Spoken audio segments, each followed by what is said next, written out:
your backs and shoulders are, that you're not accidentally leaning or bumping on anything. All right, so Lola, you ready? All right. Kandinsky's Fragment 1 for Composition 7. Wassily Wassilievich Kandinsky was a Russian painter and art theorist. He was born in 1886 in Moscow. In 1910, Kandinsky created his first watercolor piece.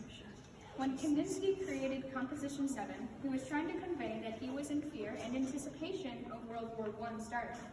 The original painting was created in 1933 and is in Moscow's State Catacomb Gallery. I selected this piece because of the many times I've passed it. I also chose it because of my fascination with the fact that Kandinsky made this in fear. Whether it's World War I, September 11th, or whispers of World War III, there will be fear. All we have to do is channel that fear and create something. Writing, drawing, poems, songs, paintings, or dances. We must find some way to express ourselves so other people don't get hurt in their anger. Some people believe, I don't believe that this piece would talk. If this piece could talk, I don't believe it would talk. It would only observe, and that's all right with me.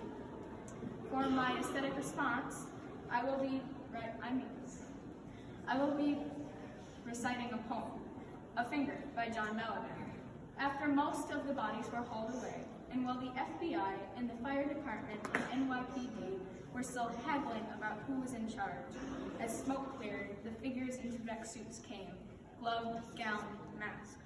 Ghostly figures searching rubble for pieces of people, bagging, then sending the separate and commingled remains to the temporary morgue set up on site. This is where the snip of finger began its journey. Not alone, of course, but with thousands of other bits lost or barged off of the tonnage for sorting at the city landfill.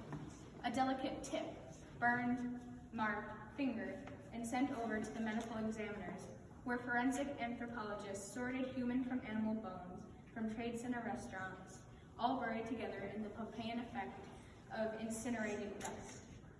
The bit of finger that might have once tapped text messages, potted a geranium, held a glass, stroked a cat, or tugged a kite string along a beach, went to the biolab where it was profiled, barcoded, and shelved in a falcon tube, droning with generators for the dozens of refrigerated trucks filling with human debris, while over on the Hudson at Pier 94, families brought toothbrushes or lined up for DNA swabbing.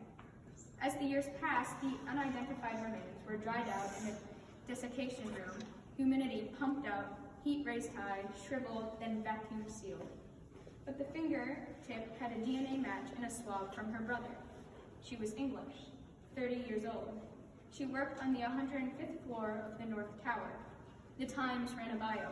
Friends posted blogs. Her father would not speak about it.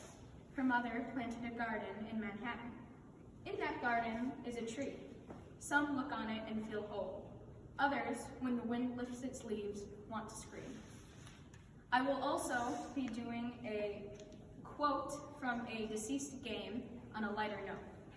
Together, we can make friends, build a community, and even tip an iceberg.